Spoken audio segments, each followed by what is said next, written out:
விஜய் தலைமையிலான ஆட்சியில மாணவர்கள் போராடக்கூடாதா? விஜய் அவர்கள் ஆட்சியை பிடிப்பதற்கு மிக முக்கிய காரணமாக இருந்த இளம் தலைமுறையினரான ஜென்சி கிட், அதாவது குறிப்பா மாணவர்கள் போராடுவதற்கு தடை விதித்து ஒரு சுற்றறிக்கை வலம் வந்து கொண்டிருக்கிறது. இதுல என்ன நடந்திருக்கு அப்படின்றத பார்க்கலாம்.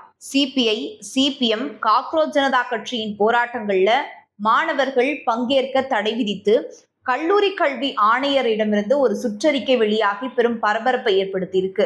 தமிழக அரசு கலை மற்றும் அறிவியல் கல்லூரிகளின் முதல்வர்களுக்கு தமிழ்நாடு கல்லூரி கல்வி ஆணையர் கடந்த 17ஆம் தேதி ஒரு சுற்றறிக்கையை அனுப்புறாரு.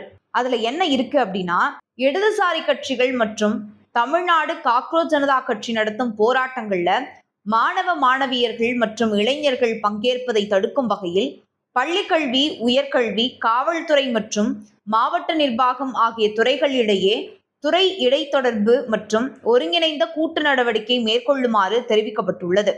எனவே மாணவ மாணவியர்கள் மற்றும் இளைஞர்கள் இடதுசாரி கட்சிகள் மற்றும் தமிழ்நாடு காக்ரோச் ஜனதா கட்சி நடத்தும் போராட்டங்களில் பங்கேற்பதை தடுக்கும் வகையில் உரிய ஒருங்கிணைந்த கூட்டு நடவடிக்கை கொண்டு மேற்கொள்ளப்பட்ட நடவடிக்கையின் விவரத்துடன் இவ்வலுவலகத்திற்கு அனுப்புமாறும் கேட்டுக்கொள்கிறேன்.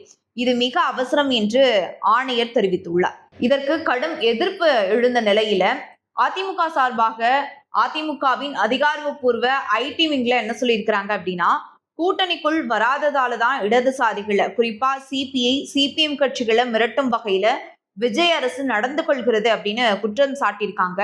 அவங்க என்ன கண்டனத்தை தெரிவிச்சிருக்கிறாங்க அப்படின்றத பார்க்கலாம். திண்டுக்கல் மாவட்டத்தின் குஜிலியம்பாறை தாலுகாவில் கம்யூனிஸ்ட் கட்சிகளின் உறுப்பினர்களின் தரவுகளை சேகரிக்க உத்தரவிட்டு வட்டாட்சியர் சுற்றறிக்கை அனுப்பியுள்ளதாக செய்திகள் வருகின்றன. ஆதரவளித்த தோழர்களுக்கே குஜிலியமஸ்து செய்ய போகிறதா ஆச்சரியக்குரிய அரசு. ஒருவேளை இன்னும் அதிகாரப்பூர்வமாக கூட்டணிக்குள் வரவில்லை என்பதால் கொடுக்கப்படும் மிரட்டலா இது? குடியரசுத் தலைவர் ஆட்சி வந்துவிடக் கூடாது என்று உருட்டி இந்த ரசிக வெறி கும்பலுக்கு ஆதரவு கொடுத்த தோழர்களை பிரிட்டிஷ் காலத்து கைரேகை சட்ட பாணியில் கையாள முனைவது கடும் கண்டனத்திற்குரியது. தேசிய கட்சி அந்தஸ்தில் உள்ள மார்க்சிஸ்ட் கம்யூனிஸ்ட் கட்சி மற்றும் தேசிய அளவில் உள்ள இந்திய கம்யூனிஸ்ட் கட்சி ஆகியவற்றை ஏதோ தீவிரவாத இயக்கம் போல இந்த அரசு நடத்துவதற்கான விளக்கத்தை கண்டிப்பாக அளிக்க வேண்டும். இது கம்யூனிஸ்ட் கட்சிகள் மீது மட்டுமல்ல, ஒட்டுமொத்த ஜனநாயக அரசியலமைப்பு மீதான கொடுங்கோல் தாக்குதல் என்று அதிமுக தன்னுடைய கடும் கண்டனத்தை தெரிவித்துள்ளது. இது தொடர்பாக மாணவர்களுக்கு தடை ஏன் என்று விஜய் அரசு விளக்கம் தந்தாக வேண்டும் என்று எஸ்எஃப்ஐ வலியுறுத்தி இருக்கிறது. இந்திய மாணவர் சங்கத்தின் தமிழ்நாடு மாநில குழு தலைவர் மிருதுலா, மாநில செயலாளர் சம்சீர் அகமது ஆகியோர் சேர்ந்து ஒரு அறிக்கையை வெளியிட்டிருக்காங்க. அதுல என்ன சொல்லியிருக்கிறாங்க அப்படின்னா, மாணவர்கள் மற்றும் இளைஞர்கள் அரசியல் கட்சிகள் நடத்தும் போராட்டங்கள் மற்றும் கிளர்ச்சிகளில் பங்கேற்பதை தடுக்கும் வகையில் கல்வித்துறை, காவல்துறை மற்றும் மாவட்ட நிர்வாகம் ஒருங்கிணைந்து நடவடிக்கை மேற்கொள்ள வேண்டும் என்று கூறி கல்லூரி கல்வி இயக்குநரகம் சார்பில் ஆகஸ்ட் 17ஆம் தேதி அன்று ஒரு சுற்றறிக்கை வெளியிடப்பட்டது. மாணவர்களின் அரசியல் பங்கேற்பை கண்காணிப்பது, அவர்களின் ஜனநாயக உரிமைகளை கட்டுப்படுத்தும் இந்த நடவடிக்கைக்கு இந்திய மாணவர் சங்கம், அதாவது எஸ்எஃப்ஐ தமிழ்நாடு மாநில குழு கடும் கண்டனத்தை தெரிவித்துக் கொள்கிறது.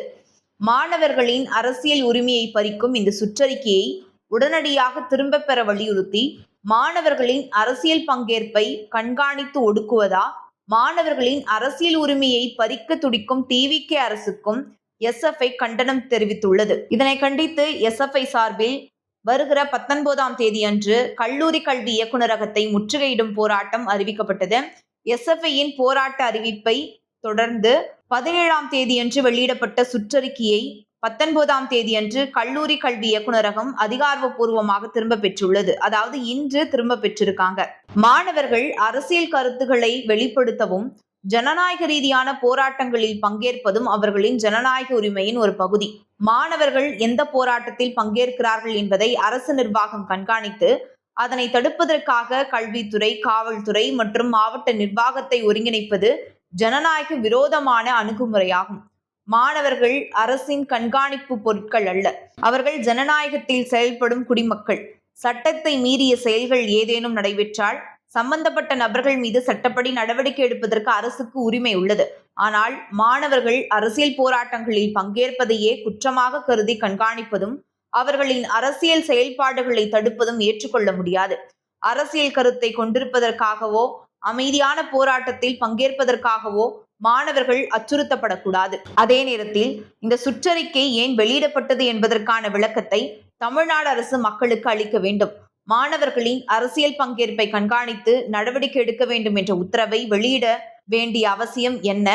எந்த சம்பவத்தின் அடிப்படையில் இந்த உத்தரவு பிறப்பிக்கப்பட்டது? யாருடைய அறிவுறுத்தலின் பேரில் இந்த சுற்றறிக்கை வெளியிடப்பட்டது? இது குறித்து உயர்கல்வித்துறை அமைச்சர் மற்றும் தமிழ்நாடு முதலமைச்சர் ஆகியோர் வெளிப்படையான விளக்கத்தை அளிக்க வேண்டும். ஒரு சுற்றறிக்கையை வெளியிட்டு எஸ்எஃப்ஐ போராட்ட அறிவிப்புக்கு பின்னர் அதை திரும்ப பெறுவது மட்டும் போதுமானதல்ல. மாணவர்களின் அரசியல் உரிமையை கட்டுப்படுத்தும் நோக்கம் அரசுக்கு இருந்ததா என்பதையும், எதிர்காலத்தில் இது போன்ற உத்தரவுகள் மீண்டும் பிறப்பிக்கப்படாது என்பதையும் அரசு தெளிவுபடுத்த வேண்டும். மாணவர்களின் அரசியல் பங்கேற்பை கண்காணிப்பதற்கு நிர்வாக இயந்திரத்தை பயன்படுத்தும் எந்த முயற்சியையும் எஸ்எஃப்ஐ ஏற்றுக்கொள்ளாது. எஸ்எஃப்ஐயின் போராட்ட அறிவிப்பை தொடர்ந்து இந்த சுற்றறிக்கை திரும்ப பெற்றிருப்பது மாணவர்களின் ஜனநாயக உரிமைகளுக்காக நடத்தப்பட்ட போராட்டத்திற்கு கிடைத்த வெற்றியாகும். இந்த வெற்றி எஸ்எஃப்ஐயின் போராட்டத்திற்கான வெற்றி மட்டுமல்ல, மாணவர்கள் தங்களது உரிமைகளுக்காக ஒன்றுபட்டு குரல் எழுப்பினால் அரசையும் நிர்வாகத்தையும் கேள்வி கேட்க முடியும் என்பதற்கான ஜனநாயக வெற்றியாகும். மாணவர்களின் அரசியல் உரிமையை பாதுகாப்போம், மாணவர்களின் குரலை ஒடுக்க விடமாட்டோம், ஜனநாயக உரிமைகளுக்காக தொடர்ந்து போராடுவோம். இவ்வாறு அந்த அறிக்கையில் தெரிவிக்கப்பட்டுள்ளது.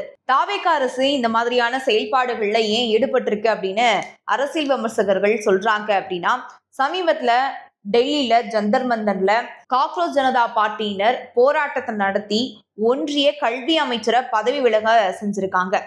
அதற்கு ஆதரவு தெரிவிச்சு நீட் வினாத்தாள் கசிவுக்கு எதிராகவும் தமிழ்நாடு நீட்டுக்கு எதிராக இன்னும் நின்றுட்டு இருக்கு என்றதை வலியுறுத்தும் வகையிலும் இங்க சிபி அலுவலகத்துல போராட்டத்தை அறிவிச்சிருந்தாங்க. அது தன்னெழுச்சியா மாணவர்கள் வந்து அந்த போராட்டத்துல கலந்துக்கிட்டாங்க. இப்ப சமீபத்துல கூட நீட்டுக்கு எதிராக உண்ணாவிரத போராட்டத்தை சில தோழர்கள் அறிவிச்சு உண்ணாவிரதத்துல ஈடுபட்டு இருந்தாங்க. எதிர்காலத்துல டெல்லியில நடந்த மாதிரியான ஒரு தன்னெழுச்சியான ஒரு போராட்டம் தமிழ்நாட்டில் நடந்துடக்கூடாது. இந்த போராட்டங்களுக்கு இங்க தமிழ்நாட்டுல இடம் அளிக்கிறது சிபிஐ, சிபிஎம் போன்ற இடதுசாரிகள் கட்சிகள் தான். அதனால அவங்க அறிவித்திருக்கக்கூடிய எந்த போராட்டத்திலையும் மாணவர்கள் பங்கேற்க கூடாது அப்படின்னு அவங்கள அரசியல் மயப்படுத்தாம தாவேகா அரசு முழங்கடிக்க பாக்குறது அப்படின்னு விமர்சனங்கள் எழுந்திருக்கு. இந்த குற்றச்சாட்டுக்கு கல்வி அமைச்சர் மற்றும் முதலமைச்சர் என்ன விளக்கத்தை கொடுக்க போறாங்க அப்படின்றத பார்க்கலாம்.